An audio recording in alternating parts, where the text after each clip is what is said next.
Hello children, good morning. I am going to teach you the third chapter of civics, the working of the state government. इस chapter में मैंने आप लोग को function of chief minister तक पढ़ाया था. अब मैं आगे पढ़ा रही हूँ the making of law. The legislative assembly make law on issue that are on the state list. Legislative assembly जो है वो कानून बनाती है जो कि स्टेट लिस्ट में होते हैं.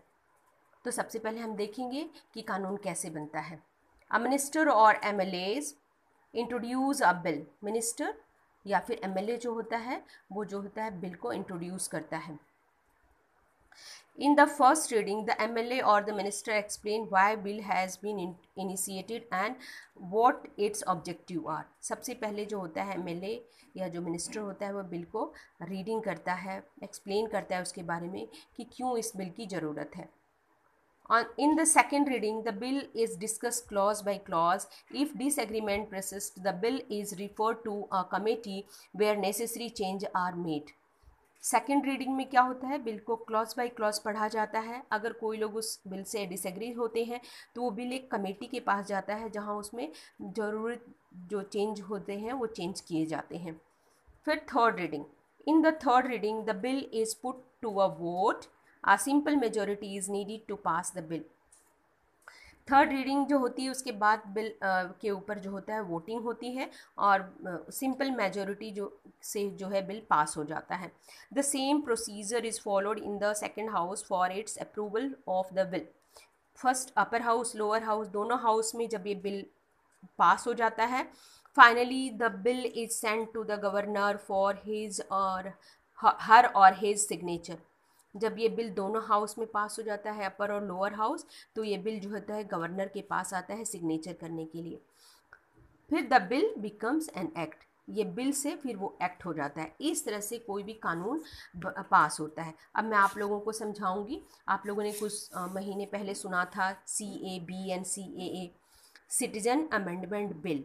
जब दोनों हाउस में ये बिल पास हो गया तो ये बन गया CAA, सिटीजन अमेंडमेंट एक्ट. तो आप लोगों को समझ में आ गया होगा. नेक्स्ट टॉपिक है हम लोग का factors involve in distribution of resources and services. India is a rich natural and human resources. Planning how the resources of the country can be use most effectively is one of the main job of the government. मतलब India में बहुत सारे natural और human resources हैं और government का ये main important job होता है कि इन नेचुरल ह्यूमन रिसोर्सेज को कैसे यूज़ करके अपने कंट्री का डेवलपमेंट किया जाए. और तो till 2015 this job was done by the planning commission. 2015 तक ये वर्क जो है रिसोर्सेज को यूज़ करने का वर्क प्लानिंग कमीशन करता था. लेकिन इन 2015 the government setup the national institution for transforming India. यानी गवर्नमेंट ने एक बनाया प्लानिंग कमीशन की जगह NITI Aayog. One of the main M of the body is sustainable development. इस नीति आयोग का मेन एम क्या है, सस्टेनेबल डेवलपमेंट करना, यानी बिना नुकसान पहुंचाए डेवलपमेंट को बढ़ाना, आगे करना, with affecting the ability of future generation to meet their own need. So student, land as a resources, ये नेक्स्ट पॉइंट है हम लोग का. In India the distribution of land resources is highly unequal. India में जो land resources है उसका distribution बहुत ही अनइक्वल है, especially in the rural area. Especially rural area में the lack of access of fertile cultivable land is one of the main reason for rural poverty. सबसे rural poverty का सबसे main reason क्या है, fertile cultivated land, यानी इनकी कमी होना. The primary occupation of more than 80% of the Indian population was agriculture based. 80% जो इंडियन पॉपुलेशन है उसका जो ऑक्यूपेशन है यानी रोजगार है वो एग्रीकल्चर बेस्ड होता है. In most part of rural India, rich landlords own large tract of land on which the tenant farmer worked and paid taxes or rent to the landlord for its use. India की rural area में क्या होता है, बहुत सारे rich landlords होते हैं जिनके ऊपर जो छोटे किसान काम करते हैं, टेनेंट फार्मर यानी किराया पर उन लोग की ज़मीनें लैंडलॉर्ड से लेकर के उस पर काम करते हैं और लैंडलॉर्ड को टैक्सीज या रेंट देते हैं. Tenant farmer was usually miserable, बहुत ही उनकी ख़राब कंडीशन होती है. They had no security of tenure and could be evicted from the land at any time. उनको सिक्योरिटी नहीं होती, कभी भी उन्हें लैंडलॉर्ड जो है ज़मीन से निकाल सकता है. So they were hesitant to make improvement on the land, इसीलिए वो लोग ज़मीनों के ऊपर किसी तरह का इम्प्रूवमेंट नहीं करते हैं, यानी कि उनकी ज़मीन की फर्टिलिटी बढ़ाने ये सब का कोई उपाय नहीं करते हैं. This led to failing yield, इसकी वजह से प्रोडक्शन क्या हो जाता है, कम होता है. Pushing the tenant farmer deeper and deeper into डेप्थ एंड पॉवर्टी, जिसकी वजह से जो टेनेंट फार्मर होते हैं, जो ज़मीन दूसरे से ले करके खेती करते हैं, वो धीरे धीरे जो है डेप्थ यानी कर्ज और गरीबी में घिर जाते हैं. State government had been trying to correct this gap between poor landless peasants and the rich farmer. ये स्टेट गवर्नमेंट बहुत कोशिश कर रही है कि ये जो गैप है रिच फार्मर और लैंडलेस पीसेंट्स के बीच में, इसको कम किया जाए, करेक्ट किया जाए बाई पासिंग लॉ, यानी बहुत सारे कानून बना करके. ये केस स्टडी और लैंड रिफॉर्म्स इन उड़ीसा, ये मैं पहले आप लोगों को लिखवा चुकी हूँ, बहुत ही इम्पॉर्टेंट ये टॉपिक है.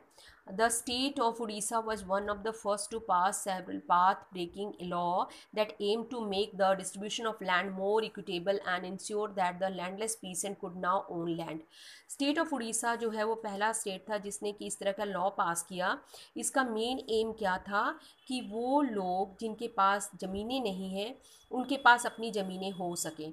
इसके लिए स्टेट गवर्नमेंट यानी उड़ीसा ने सबसे पहले एक लैंड रिफॉर्म एक्ट बनाया, the Orissa land reform act 1960.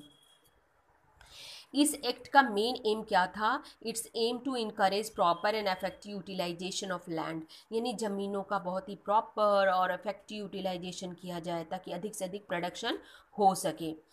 Next है द उड़ीसा लैंड रिफॉर्म्स, यही वाले एक्ट में अमेंडमेंट किया गया 1973 में. अमेंडमेंट में संशोधन किया गया. इस एक्ट के थ्रू क्या था, amount of land a family could hold, यानी एक सीमा तक ही ज़मीन कोई भी फैमिली अपने पास रख सकती थी.